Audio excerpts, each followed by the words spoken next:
Hello students. तो अभी अभी मेरे मन में आया कि क्यों ना एक प्यारी सी कविता आप सबको पढ़ करके सुनाऊं। तो अभी मेरे सामने में जो स्टूडेंट्स बैठे हैं मैं उनका नाम भी शेयर करता हूं। ये है आयुष, पाखी और शिवांगी। तो ये कविता पढ़ करके सुनाने के पीछे एक और भी पर्पस था कि आप लोग भी इस तरह की कविता लिखने की कोशिश कर सकते हो। बड़ी प्यारी सी कविता है और इसमें नानी की कहानी है, नानी के नाव की बात है। तो इसका टाइटल है नानी की नाव चली। और वैसे तो ये डीएवी स्कूल में पढ़ने वाले बच्चों के 4th क्लास की हिंदी की किताब भाषा माधुरी से ली गई है। चैप्टर नंबर 9, नानी की नाव चली। तो नाव चली, नानी की नाव चली, नानी की नाव चली, नानी की नाव चली। कहाँ चली? लंबे सफ़र पे। सामान घर से निकाले गए, नानी के घर से निकाले गए, इधर से उधर से निकाले गए। और क्या क्या डाले गए? अभी नहीं है ना। एक छड़ी, एक घड़ी। तो अब ये सब सामान का नाम है। देखो कितने अच्छे से शब्दों को सजाया है और ऐसे सजा करके तुम भी कविताएं लिख सकते हो। तो एक छड़ी, एक घड़ी, एक तलवार, एक सलवार, एक लाड़ू, एक झाड़ू, एक संदूक, एक बंदूक।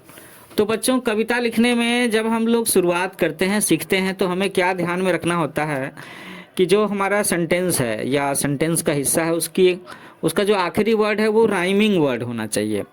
आप लोग देख रहे हो ना, संदूक, बंदूक, तलवार, सलवार। अब आगे की पंक्तियाँ। एक ढोलक, एक बीन, एक घोड़े की जीन, एक धीवर का जाल, एक घोड़े की नाल, एक डोरा, एक डोरी, एक बोरा, एक बोरी। बोरा और बोरी में अंतर पता है ना? नहीं पता है तो समझना।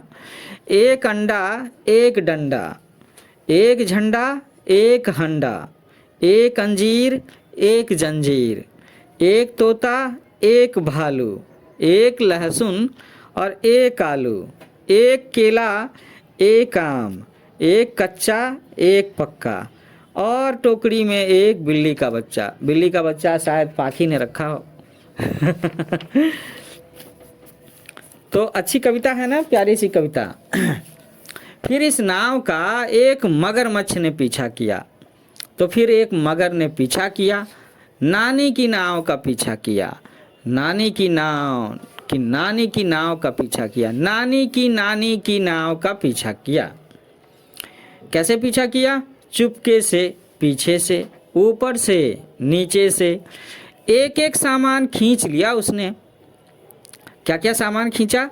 एक बिल्ली का बच्चा, एक केला, एक आम, एक कच्चा, एक पक्का, एक लहसुन, एक आलू, एक तोता, एक भालू, एक अंजीर, एक जंजीर, एक झंडा, एक हंडा, एक अंडा, एक डंडा, एक बोरा, एक बोरी, एक डोरा, एक डोरी, एक धीवर का जाल, एक घोड़े की नाल, एक ढोलक, एक बीन, एक घोड़े की जीन, एक संदूक, एक बंदूक, एक लाड़ू, एक झाड़ू, एक तलवार, एक सलवार, एक छड़ी, एक घड़ी।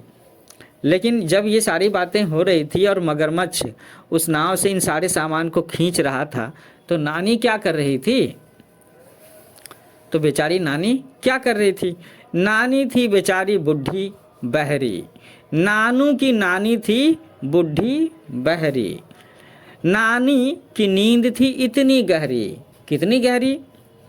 तो नदिया से गहरी, दिन दोपहरी, रात की रानी, ठंडा पानी, गरम मसाला, पेट में ताला, 16.5, 15 के 15, दूनी 30, तिया 45, चौके 60, पंजे 75। तो ये जो चीज़ें बोल रहे हैं ना कि 15 के 15, दूनी 30, तिया 45, चौके 60, पंजे 75, इस तरीके से हम लोग टेबल्स को याद करते हैं। जो हिंदी भाषी क्षेत्र हैं उसमें गांव के इलाकों में ऐसे ही याद करते हैं सब। छक्के 90, 15 छक्के 90, 15 6 जा 90, सत्ते पिचलन, 8 पीसन, 90 पतीसा, गले में फंदा। तो बस इसके साथ में ही ये कविता यहाँ पे समाप्त होती है। तो आप सब लोगों को ये कविता कैसी लगी? बहुत अच्छी लगी। बहुत अच्छी लगी। तो बच्चों को ये कविता बहुत अच्छी लगी। मैं चाहूँगा ना कि इसे आप एक बार ज़रूर सुनो और इसी तरह के राइमिंग वर्ड्स को इकट्ठा करके और थोड़ा सा सोच करके आप चाहो तो कविताएं लिख सकते हो। इसके लेखक हैं हरींद्र नाथ चट्टोपाध्याय जी। और मैं देख रहा हूँ कि इसमें ना पिक्चर्स भी बड़े अच्छे अच्छे हैं। तो जल्दी मिलते हैं हम लोग एक नई कविता के साथ में। तो ये कविता अगर अच्छी लगी है तो एक बार अच्छे से ताली बजा दो।